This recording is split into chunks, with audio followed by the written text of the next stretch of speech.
Today we're tying the knot by learning how to make our own hand-fasting cord. Stay tuned. Greetings adventurers and welcome to Skill Tree, where we learn how to do just about everything. So recently I got a really sweet request. Nate, one of our Patreon members who is getting married, actually asked if we would make them a hand-fasting rope for their ceremony here on this show. For all of you who don't know, hand-fasting rope is used in a hand-fasting ceremony, and it's like a way to get married. It's where the phrase tying the knot comes from. Basically, the two to be wed hold hands, and then a symbolic rope representing kind of their union is wrapped around their hands and then tied up. It's super sweet. I'm really touched they asked me to do it. And honestly, it's a really interesting thing to make. But before I jump into it, as a lot of you may know, we're going to Conquest this year, the world's largest LARP. And we are bringing a bunch of you with us. A whole bunch of you to join our camp. Now, because we want to make the trip as fun for the people who are coming and then also for the people in the future who are going to come to our camp as possible, we've actually started like a GoFundMe to get some cool stuff for the camp. All proceeds are just going to go towards making our camp fun and making sure we have all the neat things that are going to kind of set the vibe and make it like just nice to be in. So if you have any interest at all in supporting that, link in the description below. All right, without much further ado, let's jump right into it and level up this skill. One of you gave me the tiniest little cup at reckoning, and the tiniest cup must hold the mightiest of spirits. Oh, sounds real good. Now, real quick, the couple I'm making this for are these two. Nate and Mick, and they are just the most adorable two people together. But as you can see from that picture, they have these colors that they're going with, which is that dark green and that really nice rust color. And I really kind of wanted to match that vibe. Not only that, but in digging, I also learned that they have like animals that kind of represent them. One being a lion and the other one being a hawk. Aside from that and the fact that it's going to be like kind of a Celtic, Viking, medieval themed wedding, that's kind of all I'm working with here. And because I'm not good with being sure, I bought just all of the cordage. I got some in wool. I got some in like cotton. All of it is yarn. I figured that would be like the nicest feeling on your skin. And I originally really wanted to go with this wool because it was already pretty thick. But unfortunately, once I kind of put it together and really looked at it, it was very furry. It was too shaggy. It was going to look kind of messy when it was put together. Which left me with these really thin ones here, which look great because they match in color. But again, they're so thin. And it being this thin is kind of a problem. But solving problems is what we do here.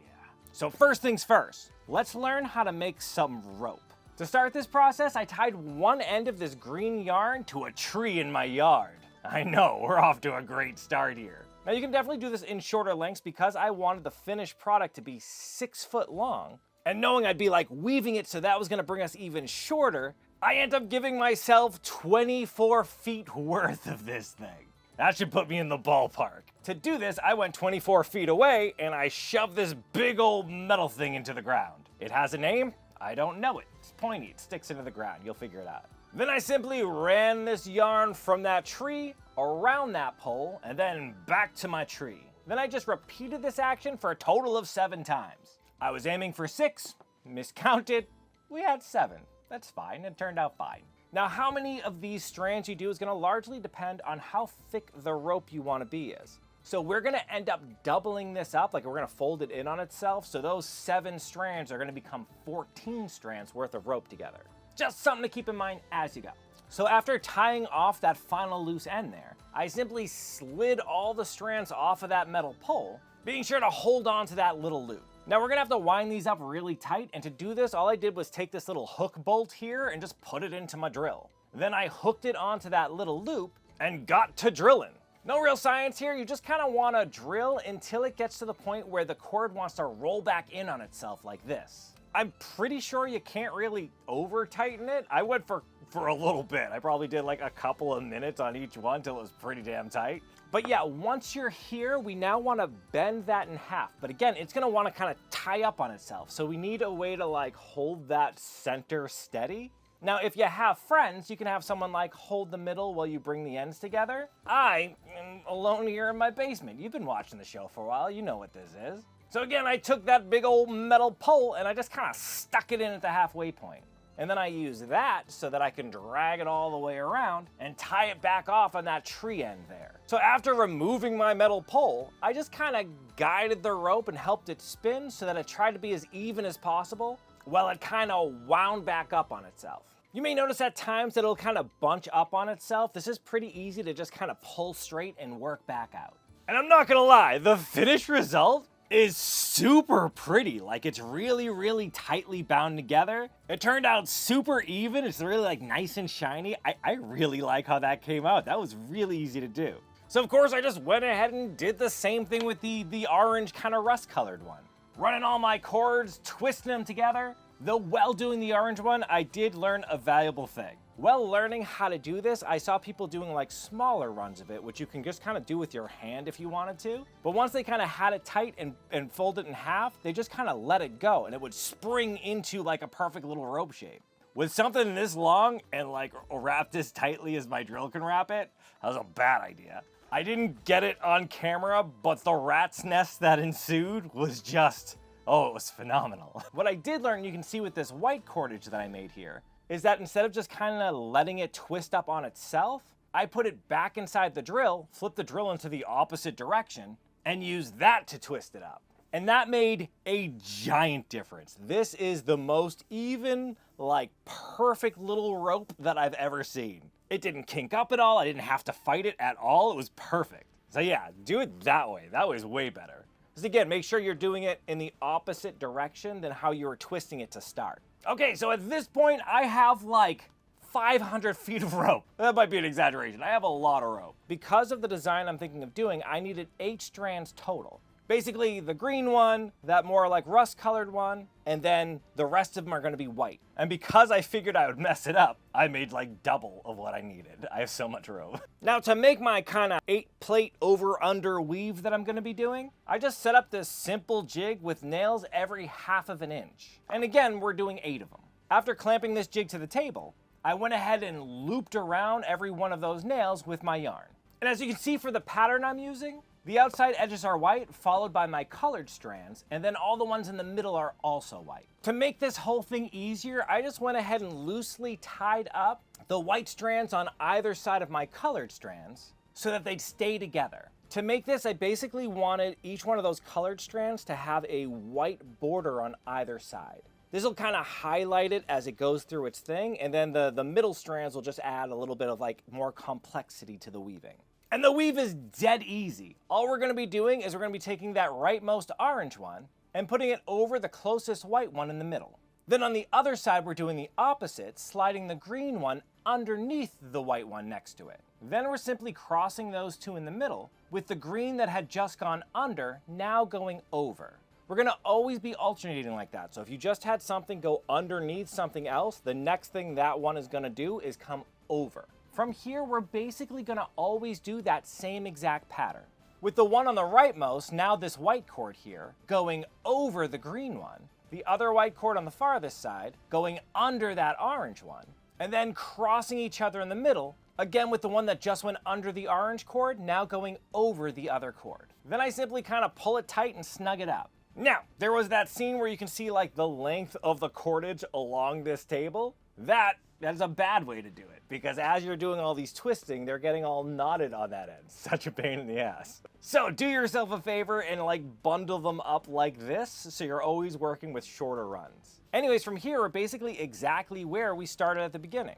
With the green going over that white one, the orange going under its side white one, and then crossing in the middle. And then just back down with that rightmost white one going over the orange, the leftmost white one going under the green, and then crossing each other with the one that went under the green now going over the top. And just do that till it's done. I'm not gonna lie to you, this kind of stressed me out a little bit. Not this pattern. This pattern is dead easy and it looks really, really pretty. The part that stressed me out is me. I'm not like a delicate person. I don't mean to sound like, oh, I'm all that is man, I'm not delicate. I mean, I'm a friggin' klutz. I'm like messy. I was really afraid that either I was gonna like mess up some of that weave because I'm being impatient, or I was gonna spill something on it. I was really afraid of spilling something. I must have cleaned this table with alcohol wipes like 20 times before I let that even touch the table. I was so worried. But all in all, it's really simple. And once I reached the end, I just kind of tied everything into place temporarily with an extra piece of little string here. But you know what the biggest struggle was? It wasn't so much the staying clean, it was not doing this. Which sounds dumb, but like, it's how I always end up holding stuff. Like if I have a screwdriver or whatever, I need to use my hands, I grab it in my mouth and I do it. And I didn't want to get my nasty mouth all over their nice, pretty thing. Luckily, thanks to today's sponsor, Fume, I had a solution. Now, I've talked about Fume on this channel a bunch of times, but if you don't know what it is this cool little flavored air device here. And it's perfect if you have a bad habit of like, fiddling with your mouth. Basically, the way it works is it has these little flavor cores here that actually slide right inside, like so. From there, you can just kind of and draw the flavor into your mouth, and it's really good. It's a fantastic way to give up bad habits, and they've made it with like the fiddler in mind. Not like, you know, the fiddler, but the fiddler. It clicks satisfyingly when you fiddle with it. It's really like heavy and well made, so it's fun to play with. And they just came out with this little like magnetic base here that makes it like a little spinner. Yep, it's the simple things in life. It's not a vape and has no vapor, so you can use it anywhere. No batteries to deal with, and honestly, it's just kind of fun. I carry mine with me, honestly, all the time. I really do like it. And it also just comes in like a crazy amount of flavors. They're all really good. The orange vanilla, really great. Now, if you're interested, Fume actually has a really cool limited time offer for you. If you use my code SKILLTREE, you'll actually get one of these awesome bases free with the purchase of your journey pack. So just head to tryfume.com, that's TRYFUM.com, and use my code SKILLTREE or scan the QR code down here at the bottom to get your free cool base when you order your journey pack today. Okay, so as mentioned before, they have a specific like spirit animals that represent them, which I dig. Your boy's a fox for life. But I figured we could really use that for like nice symbolism. So if one is a lion and the other is a hawk, like the combination between a lion and a bird of prey is a griffin, which is badass. So I thought that would be really cool to be like their kind of family crest together. So it was off to the laser engraver to make them their very own family crest here. And I figured while I was at it, I would actually make their individual ones as well, a lion and a hawk. Here's what I'm thinking. So far we have the two different colors representing both of them, as long as like white going through it for like purity and all that kind of stuff. At either side, we can have one of their animals, and then in the middle, the family crest, basically being like the two different people coming together to be this new thing. I don't know, I thought it was pretty. But you want to see pretty? Look at how dope these came out. Oh my God. The griffin one is beautiful, and look at these. I'm not gonna lie. I really love how those came out. It's so nice. While I was at it, I also made this kind of little leather frame here that's gonna go in the middle that'll fit that center griffin coin perfectly. Then I'll just kind of sandwich the whole thing together with another piece that's cut to the same dimensions minus that hole. These I just kind of used a little bit of barge cement on and then carefully stuck them in place once it's had a chance to cure. Now, if you don't have like a laser engraver or anything, you can do anything for this. It's just kind of like fun symbolism that means a thing, right? So you can definitely tool this in leather, which if you're not sure how to do, I have a video here. Or if you are interested in a laser engraver, I have links to the one I'm using in the description below. Once that was all stuck together, I just went ahead and used some neat's foot oil to make sure it was nice and flexible and to give it just a little bit of color. I contemplated dyeing this, but I really like how that natural, just kind of oiled leather looks. And I really didn't want to add another color to the mix. I didn't want to take away from everything else that was kind of going on.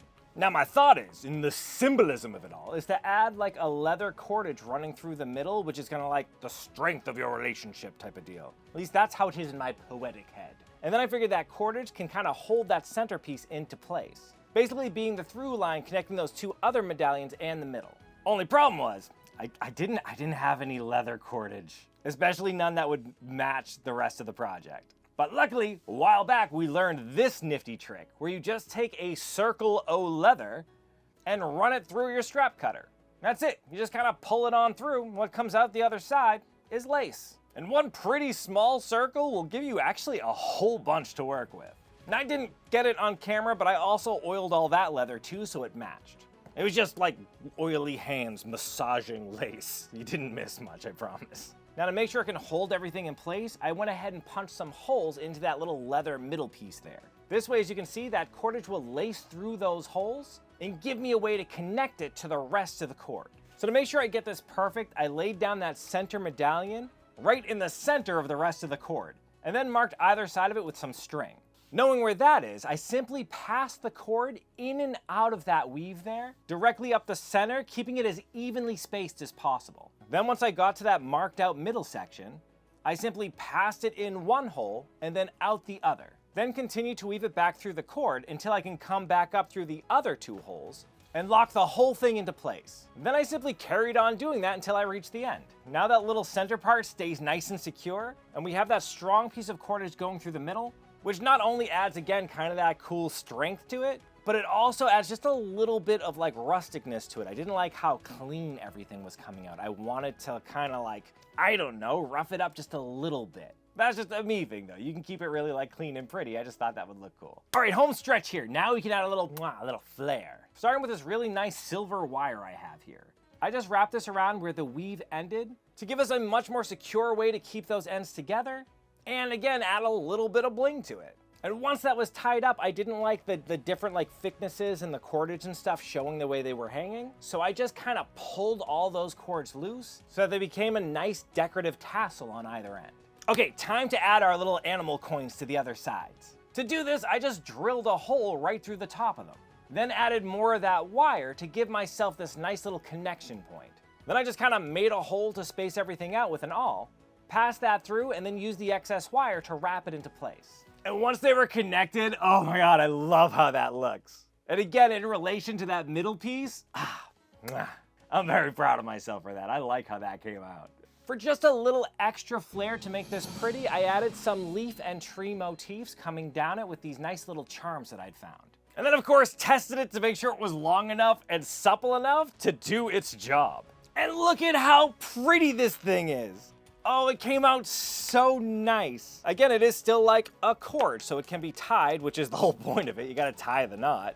But like, it has all the symbolism I kind of wanted in it. My weave held together really nicely and I think looks pretty. Now, I was terrified, but I shared the images of this with them in the Discord just last night. And thankfully, they loved it. They didn't give me a whole lot of direction. They really gave me like all the freedom to kind of pull things together and do what I thought was right. Again though, I'm very afraid of this thing now. I want to package it up and send it on its way as fast as humanly possible.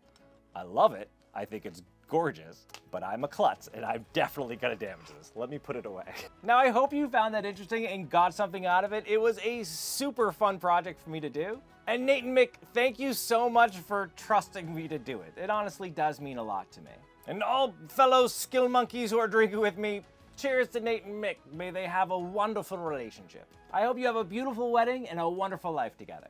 Now, I hope you liked this project. If you did, why don't you give me some of that like it love, and don't forget to subscribe so you know when I release new content.